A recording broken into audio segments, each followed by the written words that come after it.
News headlines on Gold FM. A very good evening. This is Avinindra Som and you're listening to the news in detail on Gold FM. Taking a look at your headlines, US and Gulf allies condemn Iranian actions. No damages to the Iranian nuclear facility, says UN nuclear watchdog. More than 500 killed in Middle Eastern conflict.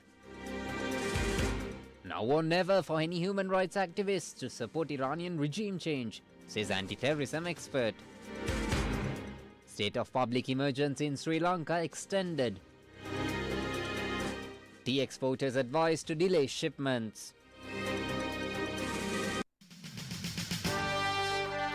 The top story on Gold FM. The Israeli military confirms it is now targeting what it calls terror regime infrastructure and has successfully assassinated several high-ranking officials, including the Iranian Deputy Minister of Intelligence Syed Yahya Hamidi and the head of the regime's espionage division, Jalpo Hossein.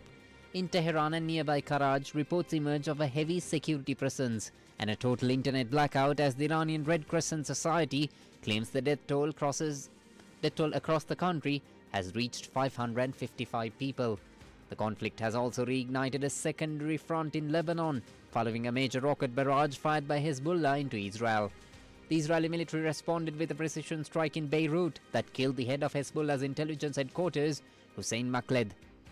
In a move of unprecedented defiance against the military group, Lebanese Prime Minister Nawaf Salam officially banned Hezbollah's armed activities throughout the country, stating that the group's unsanctioned attacks have violated Lebanese sovereignty and risked a devastating all-out war. The Qatar-owned giant confirmed its facilities at Ras Laffan and Mesaidid were targeted in Iranian attacks. This disruption, coupled with a fire at Saudi Arabia's Ras Tanura refinery following a drone strike, has caused Brent crude oil prices to surge by over 8%, threatening to derail the global economic recovery. In a significant military error, United States Central Command confirms 3 American F-15E Strike Eagle jets were mistakenly shot down by Kuwaiti air defenses during ongoing operations. All 6 crew members ejected safely and are in stable condition. In the meantime, the International Atomic Energy Agency said there is no evidence that Israeli or US strikes hit Iran's nuclear facilities, with Chief Rafael Grossi confirming no damage or abnormal radiation levels. Meanwhile, at the British RAF base Akroti in Cyprus, sirens have been sounding once more, as 2 incoming drones were intercepted this afternoon too. British Foreign Secretary Vet Cooper has confirmed that rapid deployment teams are being sent to the region to assist the estimated 300,000 British citizens currently in the Gulf. United States Secretary of Defense Pete Hegseth is expected to address the media within the hour. The briefing comes amid reports that President Donald Trump moved forward with the military intervention despite warnings from senior aides regarding the political and regional risks of such an escalation.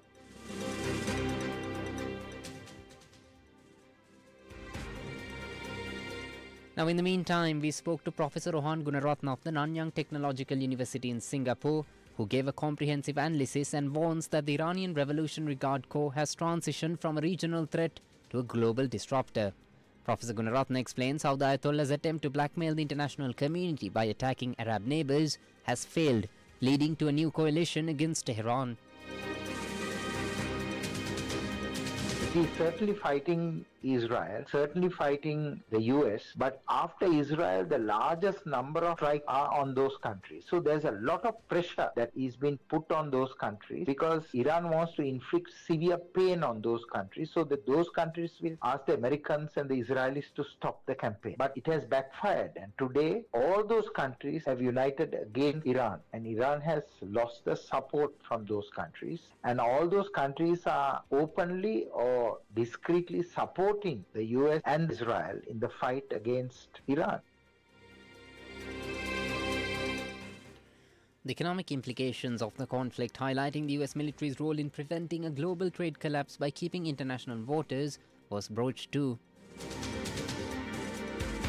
The Ayatollah regime threatened to close the Straits of Hormuz in the lead up to the war. And yesterday they started to close the Straits of Hormuz. And when that happened, President Trump ordered the Navy, the US Navy and the US Air Force to take decisive action. And half a dozen Iranian ships were sunk and their naval bases were attacked.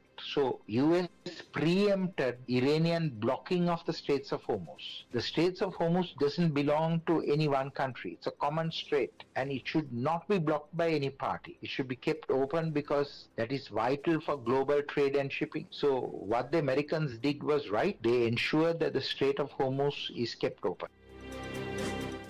Professor Gunaratna went on to give a chilling look at how the IRGC's global proxy program reached Sri Lanka.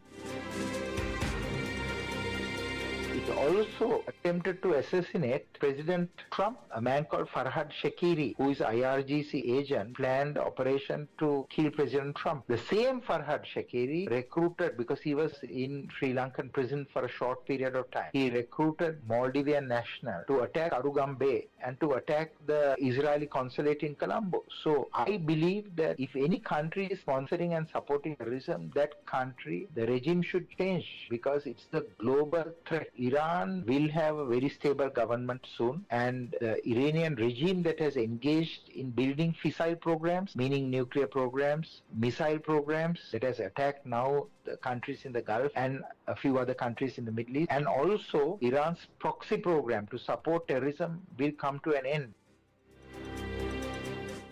Professor Gunaratna argues that military force is only half the battle. He cites the Sri Lankan model of rehabilitation as the necessary template for a post-Ayatollah Iran.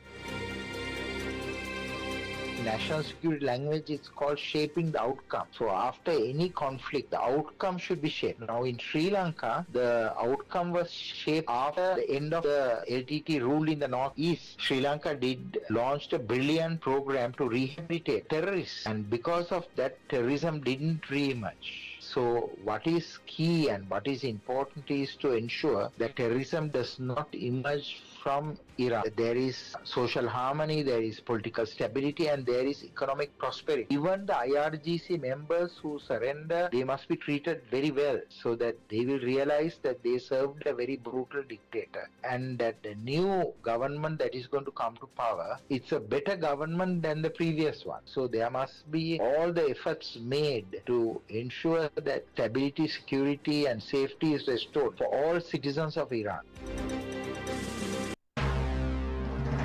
This is the local news on Gold FM. In your local news, Sri Lanka suspended 125 scheduled flights to the Middle East until midnight as regional tensions escalated. 4 aircrafts from Gulf Air, Air Arabia, Fly Dubai and Qatar Airways remain grounded at the Bandar Naik International Airport, unable to return to their home bases. Civil Aviation Authority Director General Captain Daminda Rambukwella confirmed the disruptions, while the government explores rerouting European passengers through Turkey to avoid Middle Eastern transit hubs. Export operations also faced an immediate impact. Minister Anura Karunatilaka advised exporters to halt the transport of tea and other goods to Colombo port intended for Middle Eastern markets. Meanwhile, the Ministry of Foreign Affairs issued safety instructions to embassies across the region to ensure the protection of over 1 million Sri Lankan expatriates. In the United Arab Emirates, reports emerged of 58 individuals suffering minor injuries following Iranian strikes. While initial reports suggested the Sri Lankan national was among the injured, the Sri Lankan embassy in the UAE clarified that the individual visited a hospital for a precautionary health check due to proximity to the strikes and has since been discharged in good health. Ambassador to Kuwait, Dr. Lakshit Ratnayake, confirmed no Sri Lankans in the country sustained harm. Over in Israel, authorities extended re-entry visas for foreign workers currently abroad. Workers whose visas expire by mid-next month now have until the 21st to return to Israel without penalty. The Association of Fuel Station Owners announced all filling stations in the meantime will receive fuel stocks by tomorrow morning.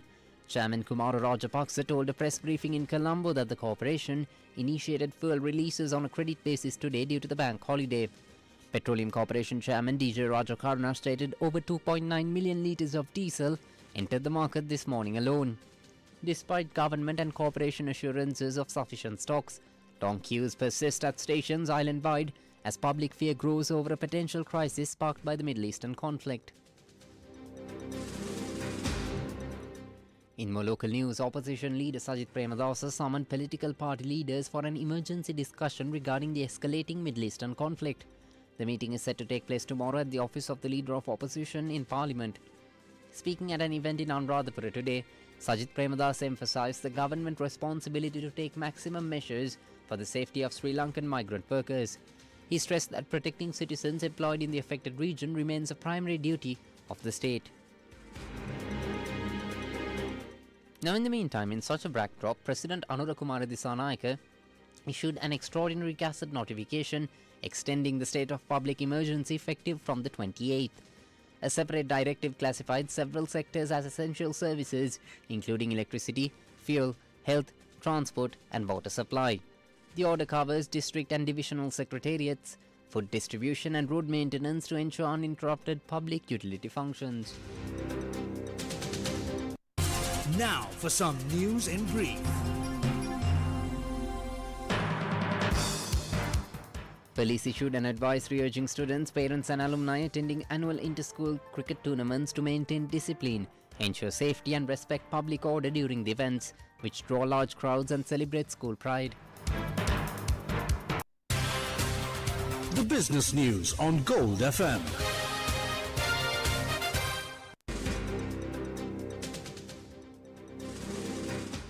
Global oil prices soared as Iran continued strikes across the Middle East in response to attacks by the US and Israel.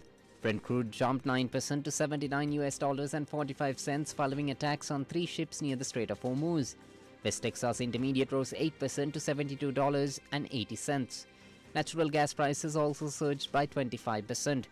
Iran warned vessels against entering the waterway, which handles 20% of global oil and gas shipments. Over in London, the FTSE 100 opened 1% lower, with airline shares falling due to regional airspace closures. European markets saw steeper declines, with losses exceeding 1.5% in France and Germany. Gold rose over 2% to $5,395 as investors sought safety. International news on Gold FM.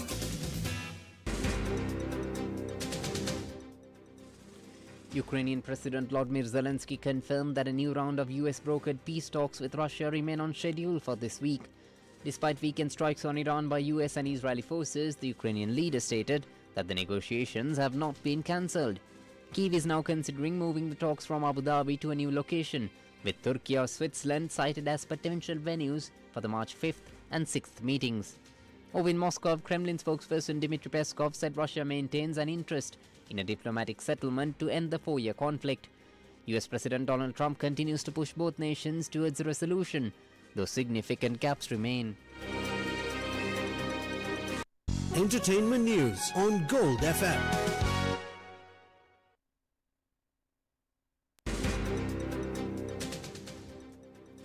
A long-lost 1633 painting by the Rembrandt Vision of Zacharias in the temple has been rediscovered and authenticated after decades out of sight. The work, removed from the artist's catalogue in 1960 and sold to a private collector, resurfaced when its owners brought it to the museum for examinations.